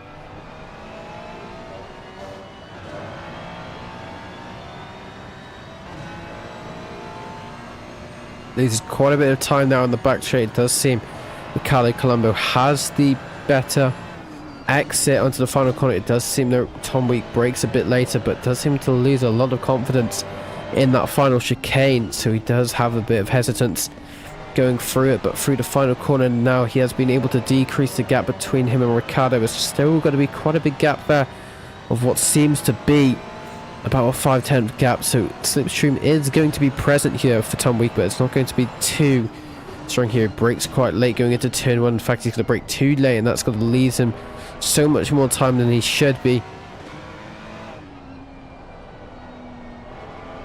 Coming into turn 2, it does seem Ricardo does have quite a bad line going through it, as it does seem Tom Week once again trying to gain a lot of time under braking. It does seem now the gap has been able to close down to about 0.3 of a second.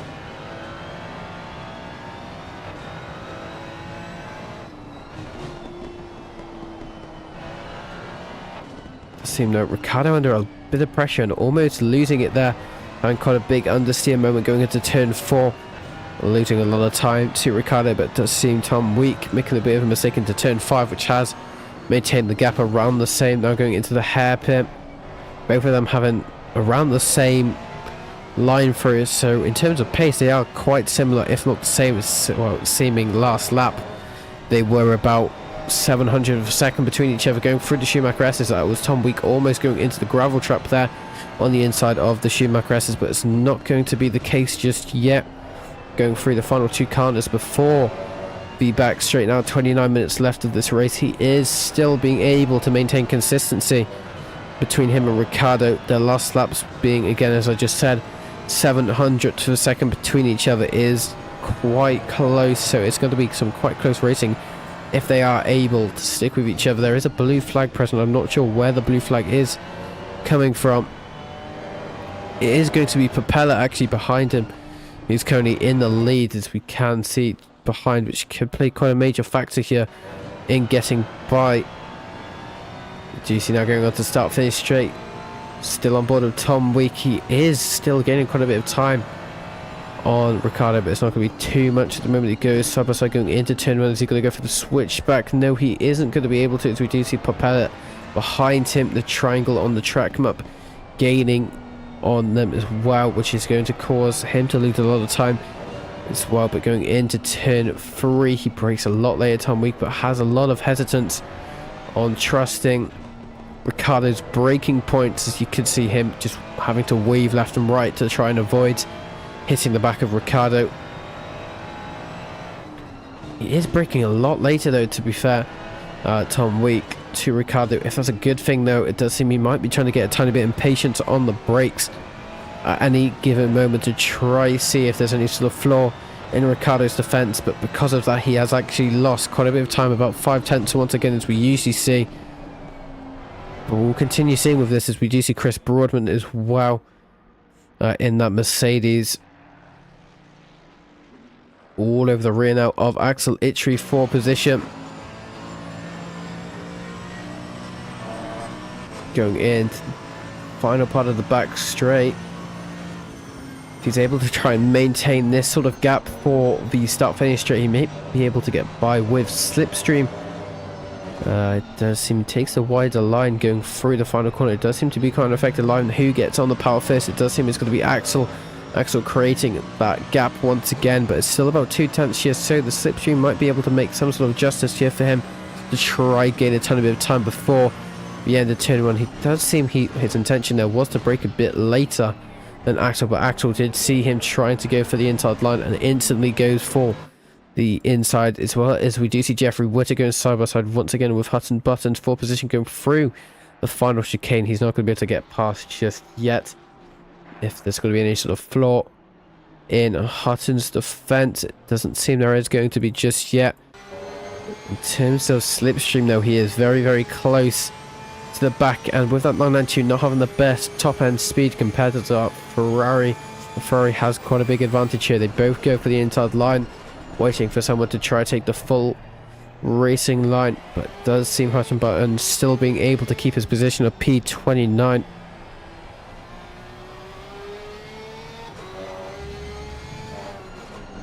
Does seem now Jeffrey Witter losing a bit of time going into turn 3, but gains it back on the entry of turn 3 and 4, but then loses it again on the exit.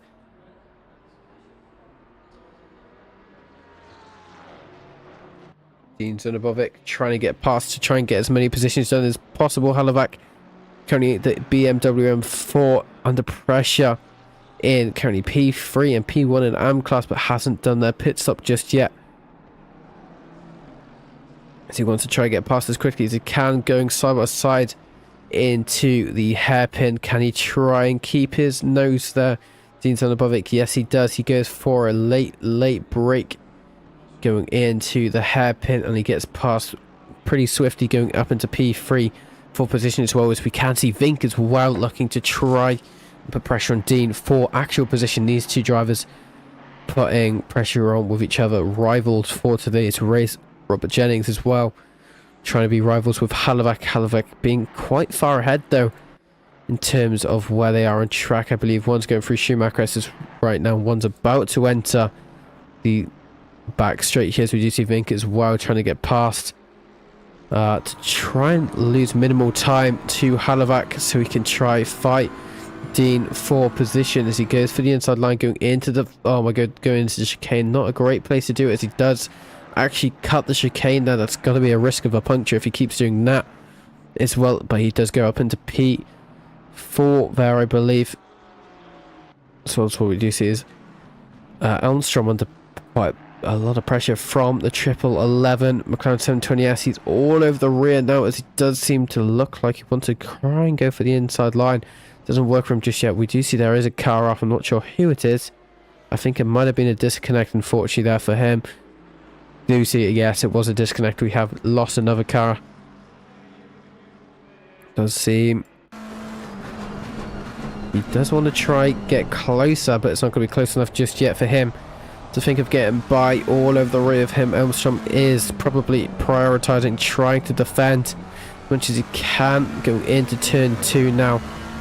Vic looking to try dive going into turn 3. Hesitates a bit though and just stays off for now.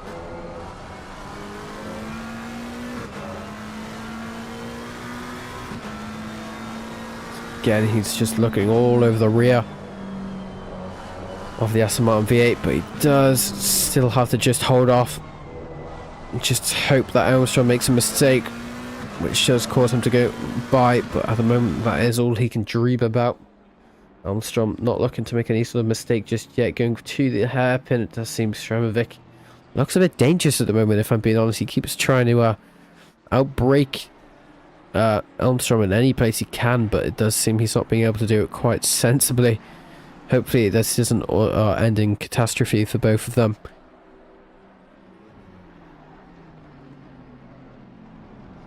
Dean still gaining time though on Vink. Currently net P1 and P2. Vink just being down the road from Vink. Do you see now Greg Ellis has came into the pits to serve their mandatory pit stop. Propeller still staying out for as long as he possibly can. 22 minutes until he has to necessarily come into pits.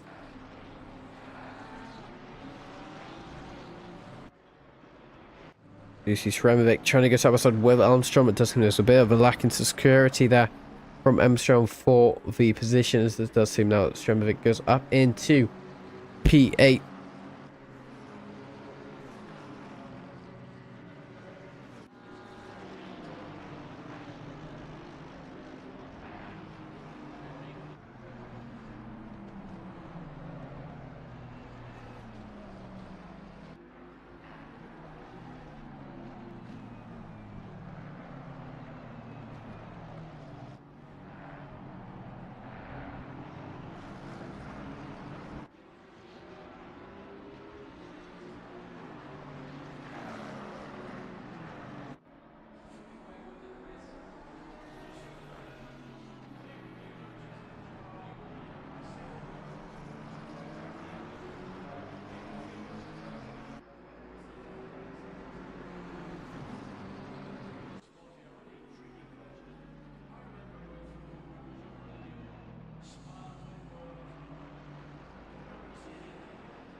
"20 minutes left to go." We'll go through the current order.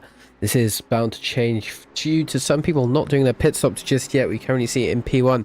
Propeller in the number 12 Lamborghini still subject to come into the pits at any given time. Dean's and above it currently in net P1, but currently in P2 overall, followed then by Vink, who has the fastest lap of the session. It seems so this is going to be a bit interesting between these two. It does seem what seems Dean's 154.765 taking a bit of the pressure there. That does seem to be a back marker there. The back marker has to let him go, so hopefully it doesn't make it too hard for him to get by and lose too much time. But it does seem he loses quite a bit of time there going past, but Vinks 154.760, so 5 thousandths of a second between each other. As well as Elmstrom, though, trying to get past again, but it does seem Blackick is still able to regain his current position on Elmstrom. Elmstrom not pitting just yet, but Blackick has pitted, so he could actually gain quite a few positions. Thinking about it now.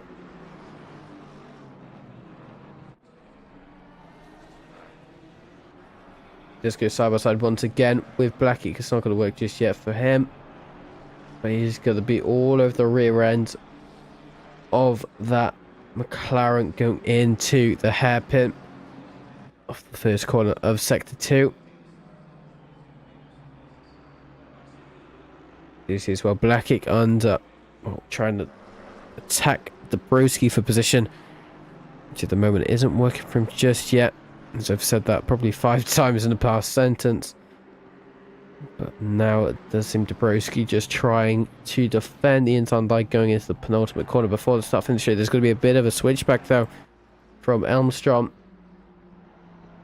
Does seem though Blackick was able to get past Dabrowski with probably zero issue.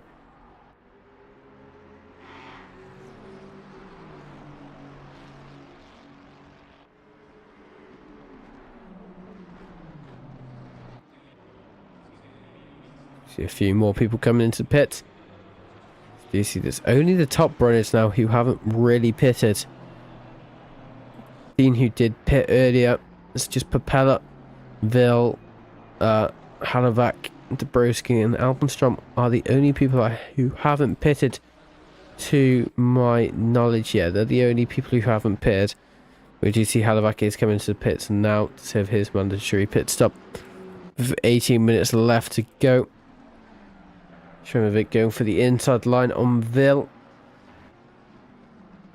Going through the first complex of corners going into sector 1. He is able to get past Vil quite easily. Whereas Vil going to try retaliate. At the moment he probably shouldn't, because he needs to do his mandatory pit stop soon. So that should be his highest priority before losing any more positions. Or trying to gain any more positions as he shares as well. This is quite a bit of a rowdy bunch, so there's some to go on. Further down the field, P11, P10 and P9. Elmstrom, who was just able to get by.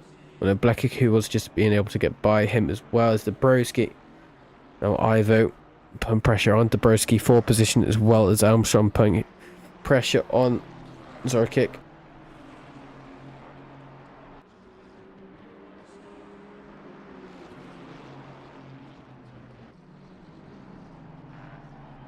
Gets with the inside line now. Ivo, he's actually able to get by Dabrowski quite simply. Going through the final corner. Tells that as well now. Elmstrom now find actually for position with Dabrowski. They go into the chicane. The final chicane, he does break a bit later, having the inside line going in to the final complex part of the chicane. He gets past Elmstrom quite easily, shall we say, as well as Alavi now getting past Dabrowski as well. He's going for a swift inside line move as he's able to go up as well. Dabrowski losing about 3 to 4 positions in one lap there. Not going to be the best of laps there for Dabrowski going further down as well. We do see Tom Week once again trying to get these positions done on Enrico Itri. These two cars we have seen been fighting for quite some time with 60 minutes left to go.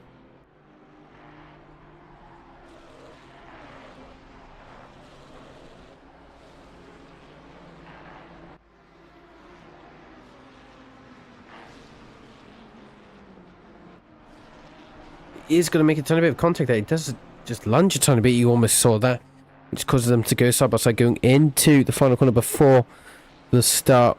Well, the back straight there, and it does seem Tom Week was able to get by quite quickly and easily there. Goes up into P24, and we do see that Enrico Itchy going down to P25 as well. But we do see as well a Rev Rock car. I don't think we've seen that much during this entire race, you could say. Again, I assume Jeffrey Witter was just able to get past Rev Rock, but then we do see as well James Terry.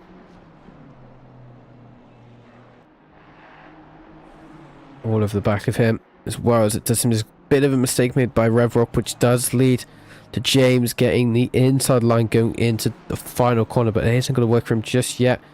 So now he does have quite a strong slipstream here. It's not going to be strong enough to actually get away from Rev Rock.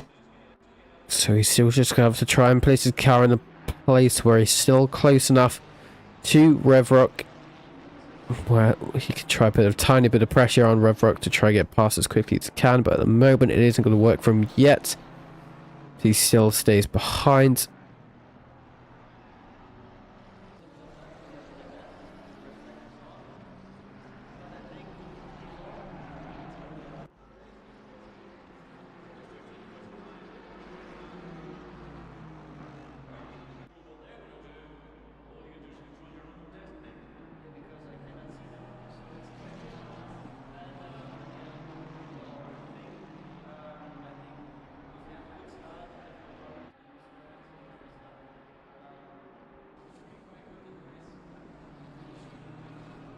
$13 left of this race. It does seem there's still quite a few battles actually going on. So we do actually see Andrew Jones want to go once again under pressure. It does seem he loses the position, unfortunately. From what that is actually Ricardo. So Ricardo actually losing quite a few positions, it seems. It does seem Andrew Jones once again trying to put a bit of pressure in terms of retaliation to try and get that position back, and it isn't going to work there for him yet. Alavi as well, getting past, lunging past it, almost saw on the Broski for P9. So it's going further down as well. Greg Ellis putting a bit of pressure on Maggiero, just trying to get past as quickly as he can, but it's not going to be able to do it just yet.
Ellis still trying to go on the back of Eric Maggiero, but if he does this, he will lose a lot of time to Nico as well in P11.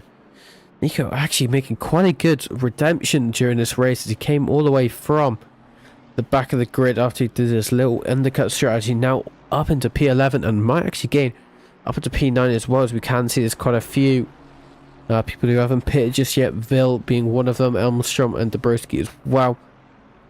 It does seem that there's a bit of an issue there from Nico. I'm not sure what just happened. It does seem he just goes a tiny bit wider to Schumacher S's, losing 2 positions there. He's not going to be too happy with that at all. But no, Greg Ellis getting the better run on Eric for position. Is he going to be able to get past just yet? At the moment, it doesn't seem he is. It does seem Eric is going to go defensive going into the final chicane.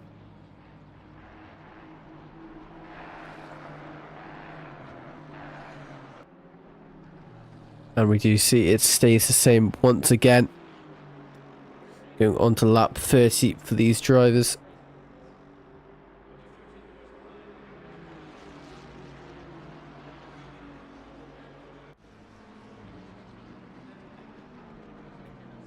Still yet to...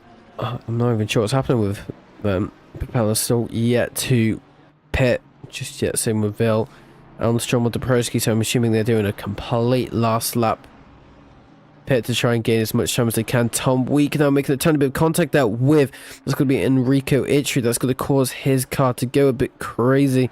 Going onto the grass, unfortunately there for him, he's going to lose quite a few positions that he has just been taking quite a bit of effort to actually try and get past, and now hasn't to lose it, and that's all a thing about go big or go home, and it does seem he had to go home.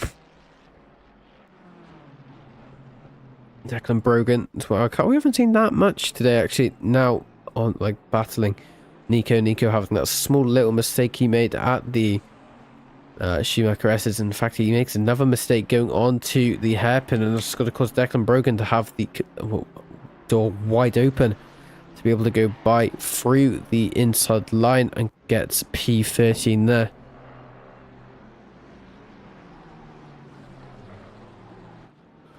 I seem though Dean is being more consistent than Vink at the moment. We can't actually see Vink anymore in the camera of Dean's car, so it does seem, even though Vink has the faster lap time by 5,000 to the second, it does seem Dean is being more consistent in terms of the last laps.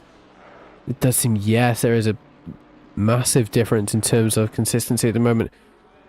Dean's last lap was a 156.557, and then Vink's was a 157.3, so yeah, quite a big difference between them both.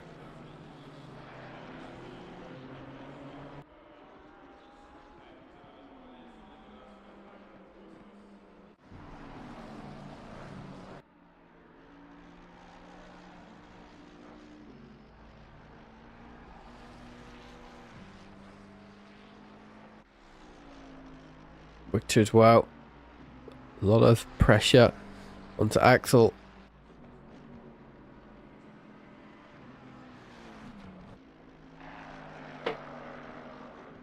Victor having quite an up and down race so far. Now trying to regain these positions. Current in P20. Trying to fight for P19 to get into top 20 almost.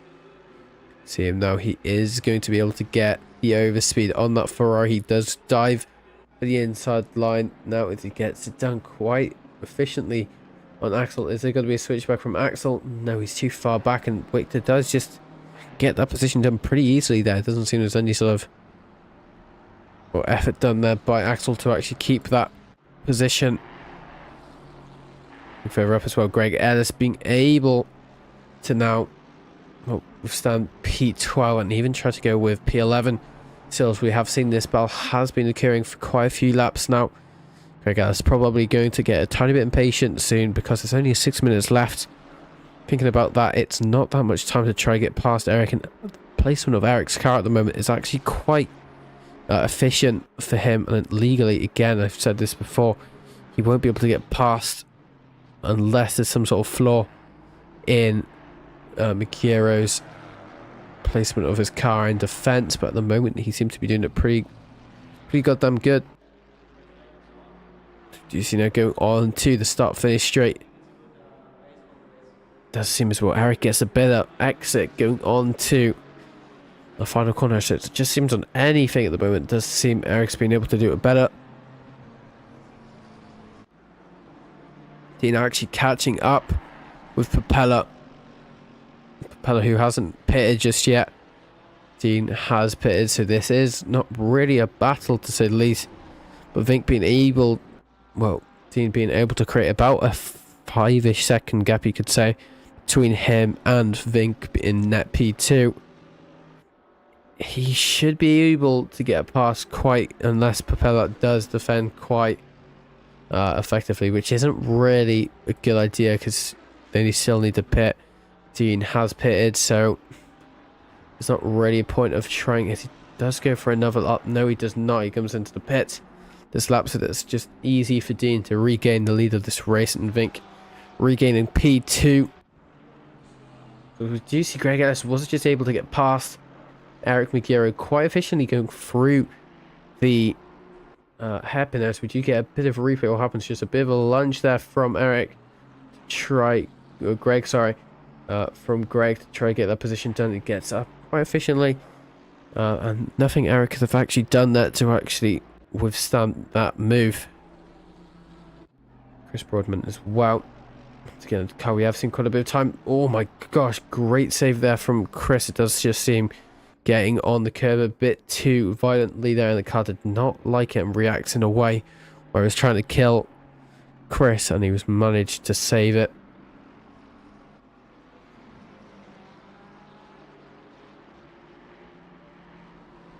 The same Vink was able to get past Peller as well for positions. We do see that's the portion on I2 of, I believe that's Hutton's, just letting P2 by, because of the, well, I mean, disturbance I assume Peller had on Zonabovik has caused Vink to actually catch about a second to Dean. So it's still not that bad, because thinking about it, Dean seems to be the more consistent driver at the moment.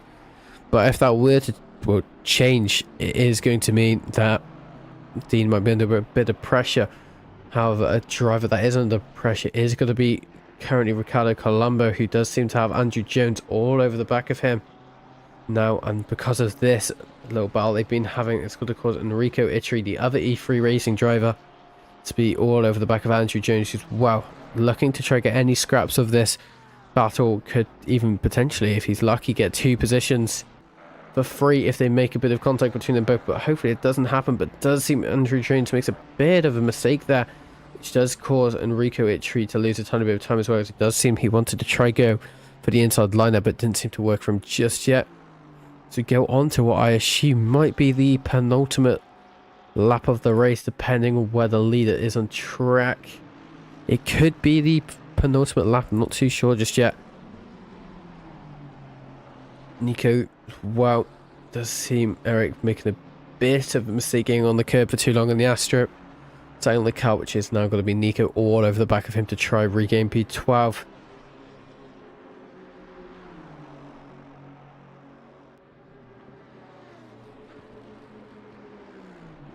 Well, it doesn't seem that Propeller going down another position. It does seem either is able to regain traction to try get past 4 P5, which he does do, and he goes up quite efficiently, to say the least.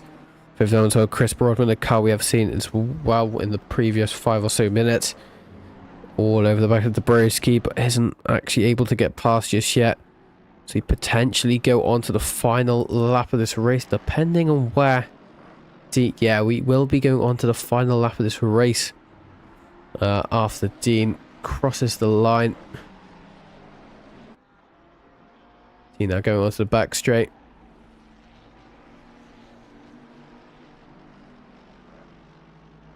What's quite cool is last race when Dean finished, Dean also did find the first stop go of the race, and potentially the only. Armstrong unfortunately getting a stop go 34, speeding in the pit lane. That's going to be such an effective penalty there for him, which he won't actually have to serve, but he will still get, I think, is a plus 180 seconds penalty applied to the end of the race, which is such a hefty penalty, and that can probably put him closer to the back of the pit. As we do see now Dean coming onto the final lap of the race. Does seem that's like McLaren trying to retaliate on Dean. That it's not going to work for him just yet, though.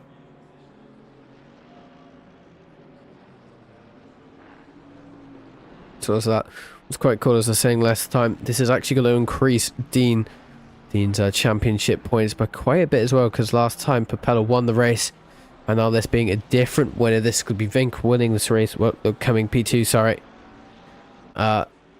It's going to increase Dean's championship points for quite a while, and it's going to also create quite a big gap between him and P2 in the standings, as well as what we saw last race is when he came across the line. He came across the line in 0 seconds, which was quite cool to see, because you don't usually see that, to say the least. Dean now going through the hairpin for the final time of today's race.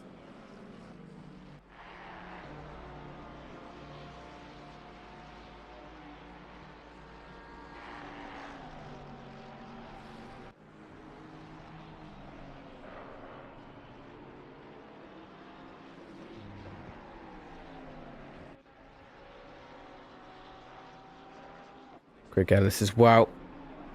Going through there. Final time going through. Sector 1 now putting a bit of pressure, what seems to be on Propeller for position.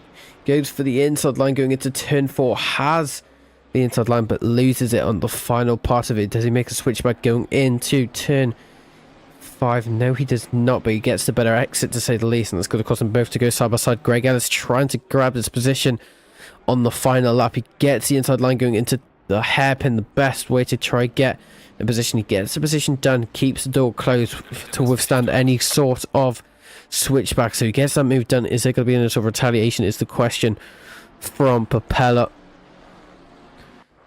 At the moment, no, it does seem Propeller is struggling with traction, actually, as we did see that car slipping all over the place with oversteer going through the final time going through Schumacher S's. Do you see now Dean Zernobovic finishing the race in P1, followed by Vink in P2, followed then by Seremovic in P3, running up the top 3, and him becoming P1 in class for the silver as well, followed then by Blackick in P4, as well as what we will see now is Ivo coming across the line, as well as Alavi, as we can see in the background, finishing P5 and 6. And a bit of a gap between them, as we do now see Greg Ellis in the PLR Esports car finishing in P7, which I believe is his strongest result of the race, as well as Propeller in P8, losing quite a few positions unfortunately for him.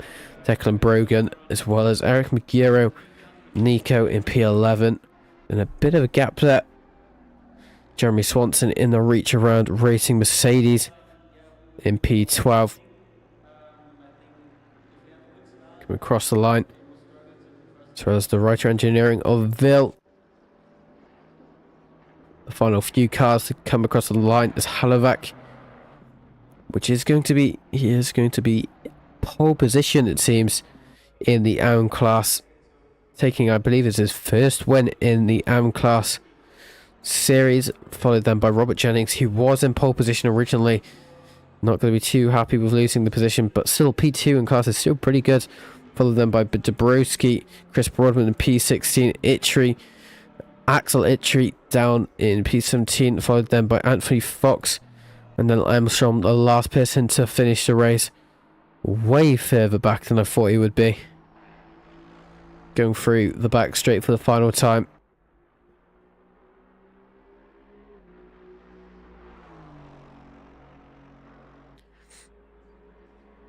Probably the most unlucky person to be in terms of track positioning. Goes through the chicane for the final time. He will be able to take P21, which is going to be, in terms of class position, that is going to be that's going to be P7 for him in terms of pro class positioning as he comes across the line now, and that is going to be sum up for round 2 here of the World Tour Challenge Series from Pro League Racing. As there's not much more to say for tonight's race, apart from I being your commentator, Alex. Tonight I will be back for next round, for round 3 at, I believe, I'm not actually sure, so I'm not going to assume what track it is, but for the next race next week, Monday on the 29th of April. I will see you then. Have a great rest of your night, and I'll see you then.